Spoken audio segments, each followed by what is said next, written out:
आइए student start करते हैं अपनी आज की क्लास। और आज की क्लास में हम स्टार्ट करने वाले हैं मैथ्स का एक नया topic, time and work. So students, time and work examiners के लिए एक बहुत ही इंपॉर्टेंट टॉपिक होता है और वो इसमें से क्वेश्चन जरूर देते हैं हर एग्जाम में। चाहे आप पिछले 10 साल के एग्जाम निकाल के देख लें, चाहे 15 साल के, उसमें आपको एक या दो क्वेश्चन टाइम एंड वर्क के ऊपर जरूर मिलेंगे। सो स्टूडेंट्स, आज की क्लास में मैं आपको टाइम एंड वर्क का इंट्रोडक्शन देने वाला हूं और मैं बात करने वाला हूं कुछ बेसिक क्वेश्चंस के बारे में जो कि हम करेंगे। तो आइए स्टूडेंट्स देखते हैं टाइम एंड वर्क में हम क्या सीखने वाले हैं। तो बेसिकली टाइम एंड वर्क जो चैप्टर है वो डिपेंड करता है दो चीजों पे जो कि आपको नाम में दिया हुआ है, एक है टाइम और दूसरा है वर्क। अब इन दोनों के बीच में ही कंपैरिजन चलता है पूरे चैप्टर में। सो लंबे मेथड से करना है तब तो आपको एक दो क्वेश्चन करवाऊंगा और सारे चैप्टर समझ आ जाएगा, लेकिन लंबे मेथड को करने के लिए हमारे पास टाइम नहीं होता एग्जाम में। तो इसीलिए आपको थोड़े बहुत शॉर्टकट्स भी इसके याद करने पड़ेंगे और साथ ही साथ कुछ क्वेश्चन भी देखने पड़ेंगे जो कि जहां पे शॉर्टकट आप अप्लाई करेंगे। तो स्टूडेंट चलिए शुरू करते हैं टाइम एंड वर्क का चैप्टर। तो देखिए, सबसे पहले मैंने इंट्रोडक्शन में कुछ पॉइंट्स लिखे हैं, इसके बारे में आपको समझाता हूं और उसके बाद मैं यही सोच रहा हूं कि आपको एक थ्योरम तो बता ही दूं ताकि आप कुछ प्रैक्टिस क्वेश्चंस इसके कर लो। चलिए, यहां पे लिखा हुआ है this chapter relates to the concept of comparison between time and work. तो ये जो चैप्टर है फिलहाल ये कंपेयर करता है टाइम और वर्क को। अब ये किस तरह से कंपेयर करता है वो हम अभी पढ़ने वाले हैं आगे, ठीक है। तो टाइम एंड वर्क जो कि चैप्टर के नाम में है, इन दोनों चीजों को कंपेयर करता है यहाँ पे। और अगला पॉइंट क्या बोलता है, according to the chapter work to be done is mostly taken as one. अब यहां पर ये चीज इंपॉर्टेंट है, ये पॉइंट बहुत इंपॉर्टेंट है। देखो, क्वेश्चन में या तो आपको दिया होगा कि उसने कितने काम किए, यहां पे सिर्फ और सिर्फ वर्क के बारे में मैं बात करूंगा अभी फिलहाल, टाइम के बारे में थोड़ी देर में करते हैं। तो यहां पर क्वेश्चन में दिया होगा कि एक आदमी था, उसने तीन पेड़ों को काटा, ऐसे क्वेश्चन आएंगे। तो यहां पर तो उसने आपको क्वेश्चन में दिया हुआ है कि कितना वर्क किया हुआ है, ठीक है। तो यहां पर आप वर्क को मान के चलोगे कि उसने 3 वर्क किए हुए हैं, 3 वर्क, क्लियर। लेकिन कभी कभी क्वेश्चन में ये नहीं दिया होता और क्वेश्चन में जहां पर वर्क के बारे में कुछ भी नहीं दिया हुआ, आपको समझना है कि एक पूरा काम करने में इस तरह से बोला जाएगा कि उस पूरे काम को 1 वर्क माना जाएगा, ठीक है। तो इसका मतलब क्या हुआ कि अगर काम के बारे में कुछ भी नहीं दिया हुआ कि कितने पेड़ काटे या ऐसा कुछ नहीं दिया हुआ है और दो आदमी, अलग अलग आदमी एक ही काम को कर रहे हैं, ठीक है। चलो इसको एक और अच्छे एग्जांपल से समझते हैं। मान लेते हैं कि दो आदमियों के बारे में बताया हुआ है जिसमें एक आदमी है ए और दूसरा आदमी है बी, और ये बताया हुआ है कि जो ए है वो पूरे काम को कर लेता है 8 दिनों में, वो एक पूरे काम को करता है 8 दिनों में, ठीक है। अब ये काम कुछ भी हो सकता है, मान लो उसको दीवार बनानी है। अब दीवार छोटा मोटा काम होता नहीं, दीवार तो बहुत बड़ी होती है। तो उसने दीवार बना ली 8 दिनों में, लेकिन अगर वही दीवार मैं बी से बनवाता तो वो 10 दिन लगा देता। अब हर आदमी एक जैसा तो होता नहीं, आपको पता है, तो अलग अलग लोग जो है वो अलग अलग टाइम भी लगाते हैं, ठीक है। अब यहां पर टाइम तो दिया हुआ है, देखो टाइम दिया है, लेकिन वर्क के बारे में नहीं बता रखा, सिर्फ ये बता रखा है कि एक काम। तो वो जो दीवार बनाने का पूरा जो काम था ना, उसको एक मान के चलना है, एक हो गया पूरा कंप्लीट। अगर कोई काम कंप्लीट हो गया तो समझ लो वो एक है, इतना क्लियर। तो याद रखना, जो 1 होता है वो हमेशा वर्क के लिए यूज करना है यहां पे। और भी एग्जांपल दे रहा हूं इसके, एक और एग्जांपल दे देते हैं। जैसे कि मान लेते हैं, मैंने आपको फ्रैक्शन के बारे में बहुत अच्छे से समझाया था जब मैंने आपको परसेंटेज का चैप्टर पढ़ाया था, ठीक है।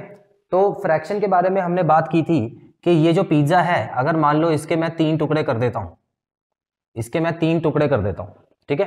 तो हर टुकड़े को क्या बोला जाएगा, 1/3, 1/3 और 1/3।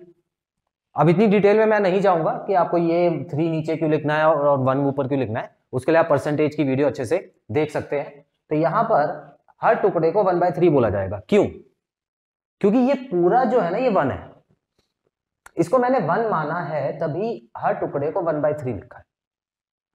और एक और चीज देखो, अगर मैं 1/3 को सभी टुकड़ों को प्लस कर देता हूं ना, सभी टुकड़ों को प्लस कर देता हूं तो एलसीएम लो इसका, देखो 3 आएगा, यहां पे 1 + 1 + 1 इसका मतलब 3/3 हो जाएगा और आंसर आपका 1 ही आएगा, मतलब तीनों टुकड़ों को जोड़ने के बाद 1 हो गया।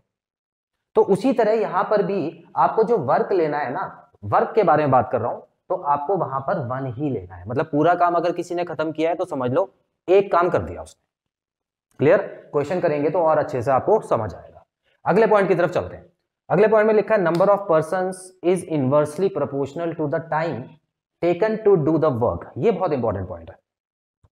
ये पॉइंट आपको ये बताता है कि नंबर ऑफ पर्सन, ठीक है, और time taken to do the work, इन दोनों के बीच में इनवर्सली प्रोपोर्शनल होता है, मतलब इनवर्स प्रोपोर्शन होता है।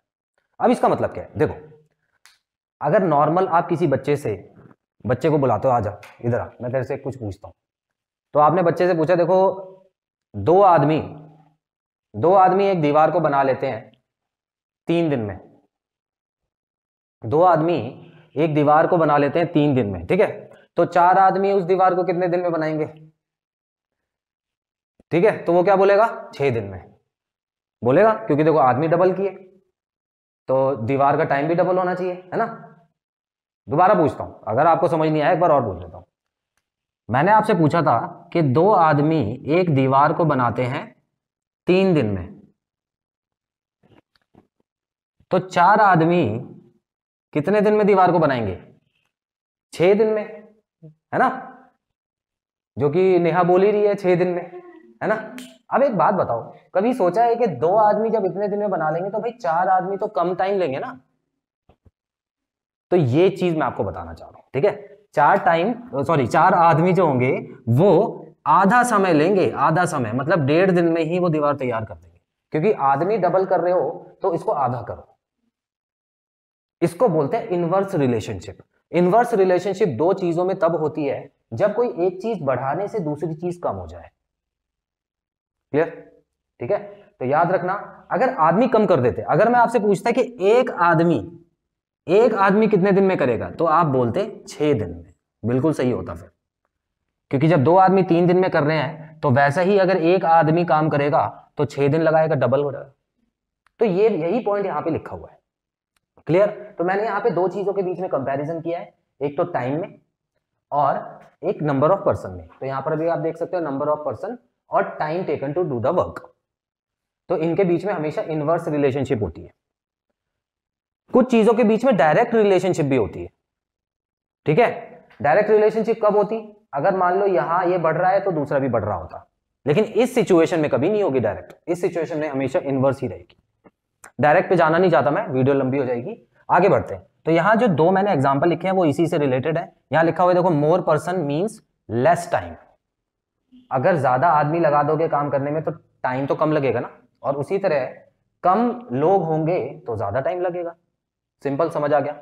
चलो लास्ट पॉइंट और करते हैं। If a person is more efficient in doing work than the other person, तो देखो ध्यान से, यहां पे एफिशिएंसी की बात आ गई। एफिशिएंसी मतलब होता है काबिलियत, ठीक है, करने की कला, काम करने की कला जो होती है। तो अगर मान लो 2 आदमी हैं मेरे सामने और उनको मैं एक काम देता हूं, तो जाहिर सी बात है वो दोनों एक जैसा काम नहीं करेंगे, थोड़ा तो अलग होगा ना, ठीक है। तो एक आदमी एक काम को कर लेता है 2 दिन में, और जो पहला आदमी है वो 1 दिन में ही खत्म कर देता है। तो इसका मतलब है उसने कम टाइम दिया, तो इसका मतलब वो एफिशिएंट ज्यादा है, उसके पास काम करने की क्षमता ज्यादा है। एफिशिएंसी बोलते हैं क्षमता को बेसिकली, ठीक है। तो काम करने की क्षमता जिसके पास ज्यादा होगी ना, वो टाइम कम लेगा।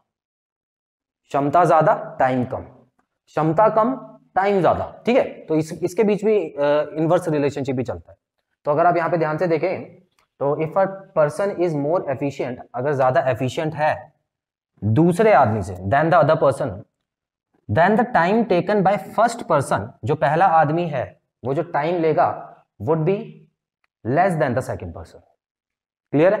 तो जिसके पास एफिशिएंसी ज्यादा होगी वो टाइम कम लेगा। तो मैं यहां पे ये चीज लिख सकता हूं कि एफिशिएंसी अगर बढ़ती है तो इसका मतलब है जो टाइम होगा वो कम होगा, और एफिशिएंसी अगर कम होती है तो इसका मतलब है कि टाइम वो ज्यादा लेगा। Clear students? तो सभी इंपॉर्टेंट पॉइंट्स मैंने अभी आपके लिए यहां पे लिख दिए हैं और समझा दिए हैं आपको इसका स्क्रीनशॉट लीजिए, फिर आपको पहली थ्योरम करा देता हूं।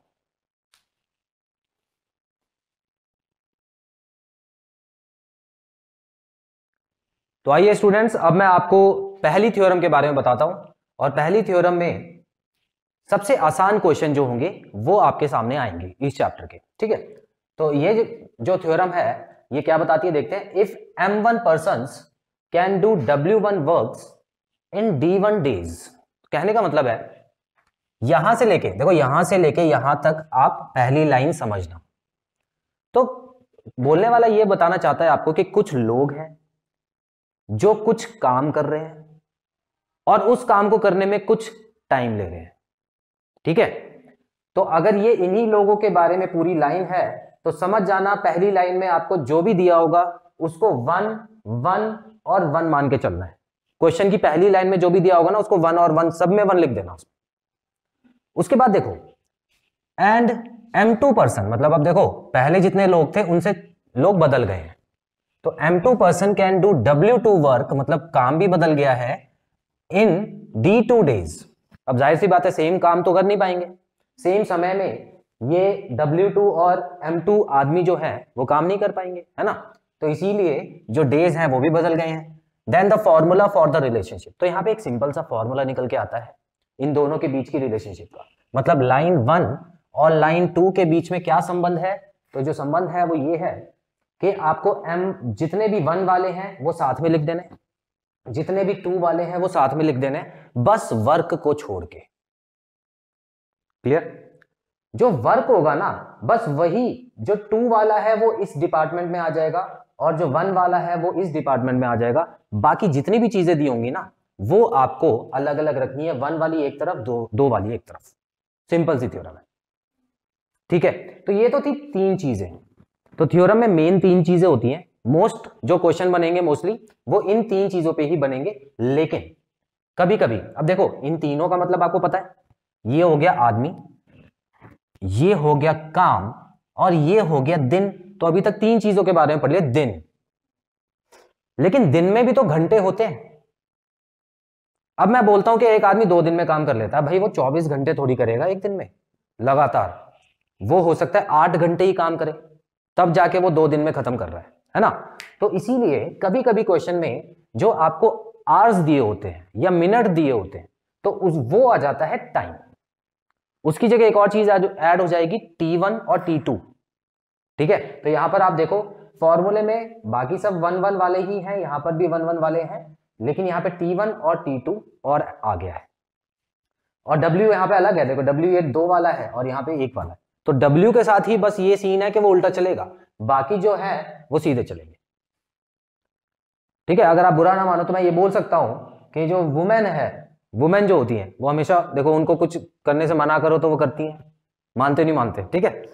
और जो मैन है वो सीधे चलते हैं, ठीक है। तो यहां पर आप ऐसे भी याद कर सकते हो, जो वुमेन है वो उल्टा, जो W है सॉरी वो उल्टा चलेगा, और जो M है वो सीधा सीधा चलेगा, उसके अलावा सब सीधे चलेंगे, M ही नहीं, ठीक है।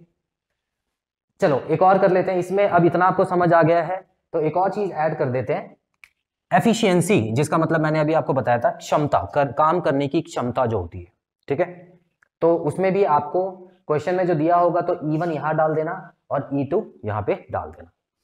क्लियर? तो अगर आप ये वाला फॉर्मूला फाइनल याद कर लेते हो तो समझ लो आपको ऊपर वाले याद करने की जरूरत नहीं पड़ेगी, लेकिन लिखना फिलहाल तीनों, क्योंकि जब आप रिवाइज कर रहे होगे तो आपको सारी चीजें समझ आएंगी जो मैंने लिखी है यहाँ पे, ठीक है। चलो अब इसका स्क्रीनशॉट ले लो, कुछ क्वेश्चन करवा देता हूं। तो चलिए स्टूडेंट्स, अब मैं शुरू करने वाला हूं कुछ प्रैक्टिस क्वेश्चंस, जिसको आपको फॉर्मूले के हिसाब से ही करना है जो थ्योरम मैंने अभी आपको बताई है। क्वेश्चन में लिखा है A can do a piece of work in 5 days, ठीक है। तो यहां पर ये हो गई पहली लाइन, और मैंने आपको बताया था जो भी पहली लाइन में दिया होता है उसको 1 1 मान के नोट कर लेना, ठीक है। तो चलो अब मैं देख लेता हूं क्या क्या दिया हुआ है। तो यहां पर अगर मैं सबसे पहले मैन की बात करूं तो देखो एक ही आदमी दिया हुआ है क्योंकि ए लिखा है, ठीक है। यहां पे मान लो किसी का नाम था जिसको हटा के ए लिख दिया है, तो आदमी तो एक हो गया। Can do a piece of work, इस अ को ऐसे मत खाली जाने देना, ठीक है। हाँ, तो इसका मतलब जो W1 है वो है एक, मतलब पूरा काम, ठीक है। तो एक पूरा काम करता है कितने दिनों में? 5 दिनों में। तो D1 हो गया 5। अब अगली लाइन पे आते हैं और जो भी चीज होगी उसमें वहां पे मैं लिखने वाला हूं 2। ठीक है, आगे क्या लिखा हुआ है? How many days will he take to complete 3 works of the same type. तो यहां पर भी देखो सेम आदमी है, मतलब वही आदमी है, विल ही टेक, ठीक है ना? तो इसका मतलब एक के बारे में बात हो रही है, तो आदमी एक ही है, सेम। तो M2 भी तो एक ही हो गया। उसी तरह उसने काम, अब यहां पे क्या लिखा हुआ है? W2, ठीक है। यहां पे क्या लिखा है? 3 वर्क्स। कितने वर्क्स? 3 वर्क्स लिखे हैं, ठीक है। तो यहां पे 3 हो गया ऑफ सेम टाइप। अच्छा, यहां पे क्या पूछा हुआ है? क्वेश्चन में पूछा है कितने दिन लग जाएंगे उसको, तो इसका मतलब कुछ ना कुछ तो वो पूछेंगे ना। अब 6 में से 6 चीजें दे दी तो पूछेंगे क्या? क्लियर? तो यहां पर अगर आप देखो ये पूरा दिया हुआ है और पूछा है हाउ मेनी डेज, ठीक है। और ऑप्शन में भी आप देख सकते हो डेज दिया हुआ है। अब आप कहोगे सर देखो एक काम को 5 दिन में कर रहा है तो 3 काम को 15 दिन में करेगा। सीधा सीधा क्यों आप बताते नहीं हो? क्यों कहानी सुना रहे हो? अपना भी टाइम खराब कर रहे हो, हमारा भी कर रहे हो। लेकिन स्टूडेंट्स ये मैं बताना चाहता हूं कि ऐसे क्वेश्चन में कभी भी कुछ और भी दिया जा सकता है, ठीक है। तो कंफ्यूज ना हो और कभी गलत आंसर ना आ जाए, इस वजह से आप इस थ्योरम को जरूर फॉलो कर लेना। क्लियर? चलो अब मैं फॉर्मूले में पुट करने वाला हूं वैल्यूज। बाकी चीजों को इग्नोर कर देना। टी नहीं दिया तो छोड़ देना, ई नहीं दिया तो इसकी जगह कुछ नहीं लिखना, ठीक है। चलो अब मैं क्या लिखूंगा? देखो मुझे पता है कि M1 D1 और W2 is equal to M2 D2 और W1, ये फॉर्मूला होता है। तो वैल्यूज पुट करता हूं और ये सब मल्टीप्लाई में है। एक और चीज समझ लो, ये सब देखो बीच में कोई साइन नहीं है तो समझ लो मल्टीप्लाई में है सारे। तो M1 की वैल्यू है 1, D1 की वैल्यू क्या है? D1 की वैल्यू है 5 और W2 की वैल्यू क्या है? 3 है। उसी तरह M2 की वैल्यू क्या नजर आ रही है? 1 आ रही है। D2 की वैल्यू अगर मैं देखूं तो वो तो मुझे निकालनी है, तो यहां पे मैं D2 ही लिखा रहने देता हूं। और W1 क्या है? वो भी 1 ही है। तो अगर मैं ध्यान से देखूं तो मुझे करना कुछ नहीं है, इन दोनों को मल्टीप्लाई यहां पर है तो इसको यहां पे डिवाइड में भेज दो, और वैसे भी 1 है तो वो तो सेम ही रहता है ना। तो इन 1 को आप हटा के इन सबको मल्टीप्लाई कर दोगे तब भी आपका आंसर आ जाएगा 15। तो हमारा जो करेक्ट आंसर है वो होगा 15 दिन। क्लियर? 15 डेज में वो सेम आदमी 3 तरीके के काम कर लेगा। क्लियर? आगे बढ़ते हैं। अब यहां पे देखो एक और एक्स्ट्रा चीज दी होगी, लिखा हुआ है 40 man can cut 60 trees in 8 hours. देखो टाइम भी दिया हुआ है, इस बार टाइम दे दिया, दिन नहीं दिया हुआ, ठीक है ना। इफ, अब देखो यहां पे क्वेश्चन को थोड़ा घुमाया भी है। If 8 man leave the job, 8 आदमी काम छोड़ देते हैं, तो यहां पे गलती से है ना, बच्चे क्या करते हैं, चलो मैं आपको बताता हूं। चलो पहले तो पहली लाइन को हम देखते हैं क्या क्या हम निकाल सकते हैं। तो M1 की जगह क्या लिख दूं? 40 लिख दूंगा, बिल्कुल सही है।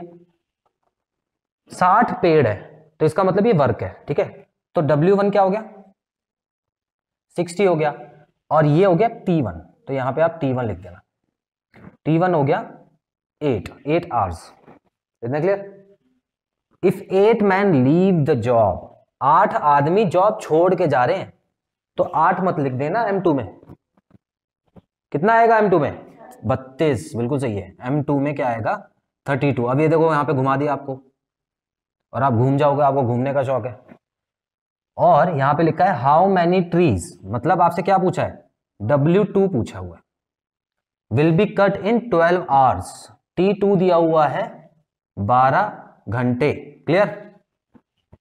फॉर्मूले में पुट कर देते हैं, तो मैं जल्दी जल्दी करूंगा। देखो M1 40 हो गया, उसके बाद T1 भी इस तरफ ही लिखूंगा मैं, और W2 जो कि मुझे पता लगाना है वो मैं इस तरफ लिख दूंगा, और यहां पे M2 लिखूंगा जो कि है 32। उसके अलावा T2 भी इस तरफ ही आएगा जो कि है 12, और यहां पर W1 भी आ जाएगा जो कि है 60। इतना आपको समझ आया? अब इन दोनों को अगर आप वहां पे भेज दो तो आंसर आ जाएगा।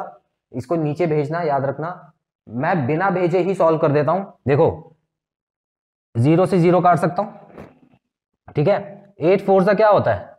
8 4 सा 32 होता है, ये गया पूरा, ठीक है। तो W2 क्या आ गया? 12।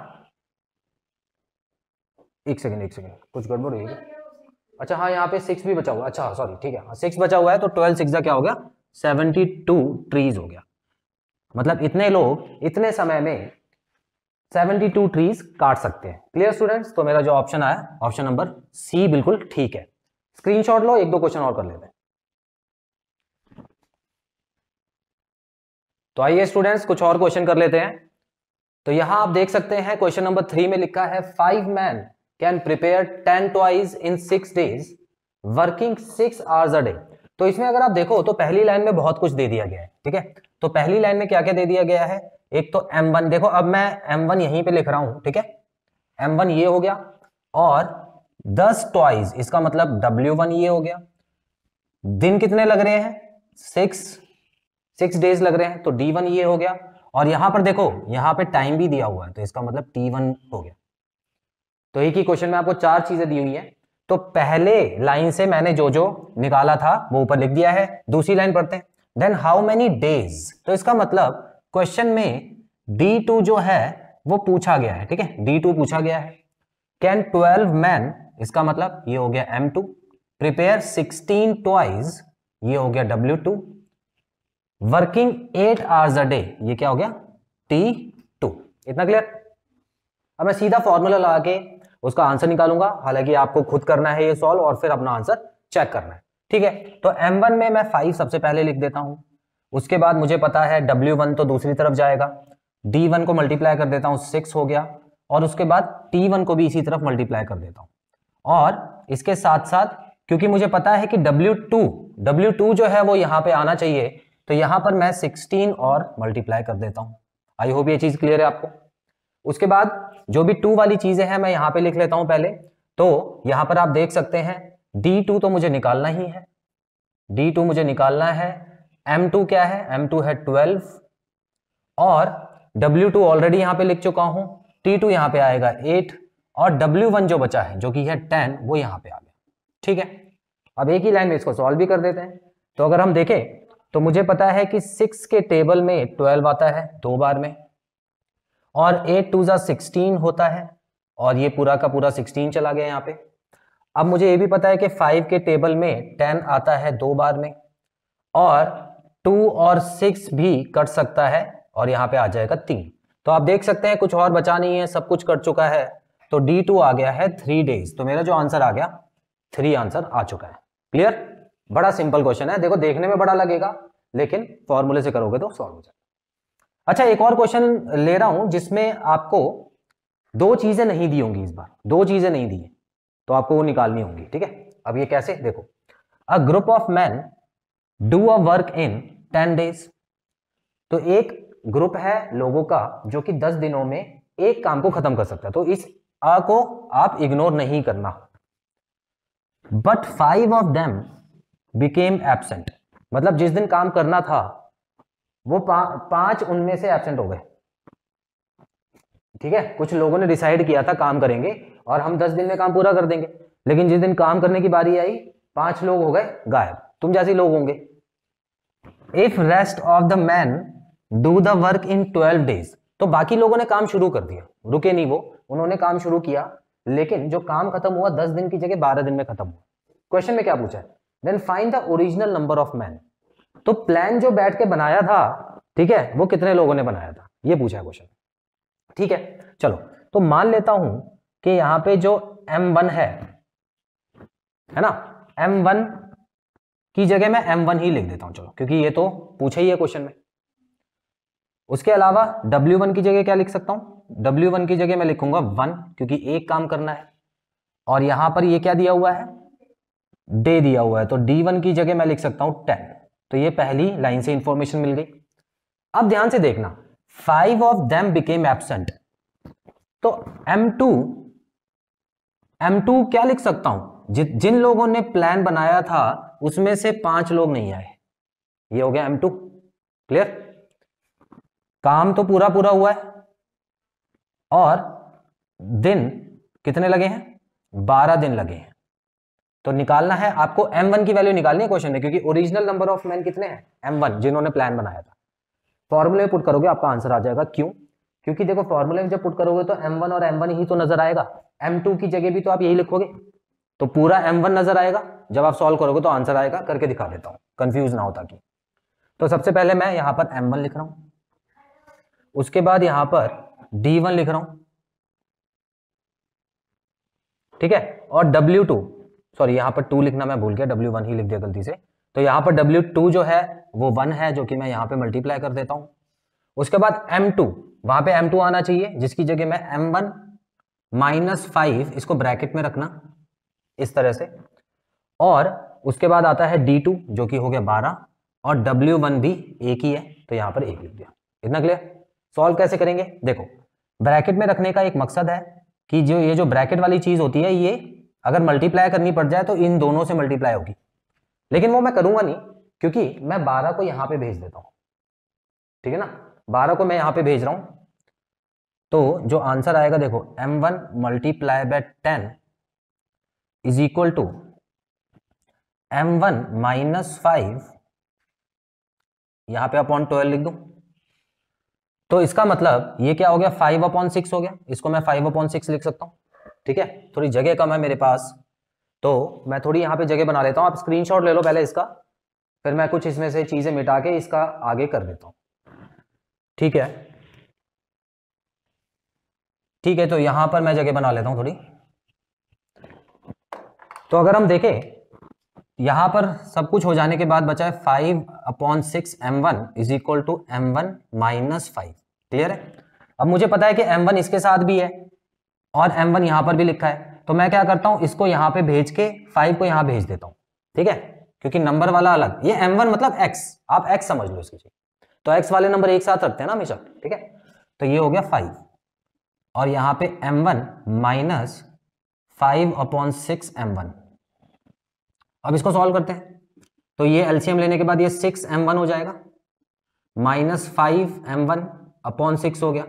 तो इसका मतलब क्या बचा, या इसका मतलब क्या हुआ, ये हो गया 30 मल्टीप्लाई हो गया, ठीक है। और 6M1 में से जब 5M1 माइनस करेंगे तो सिर्फ M1 बचेगा, तो इसका मतलब 30 आ गया आंसर। क्लियर?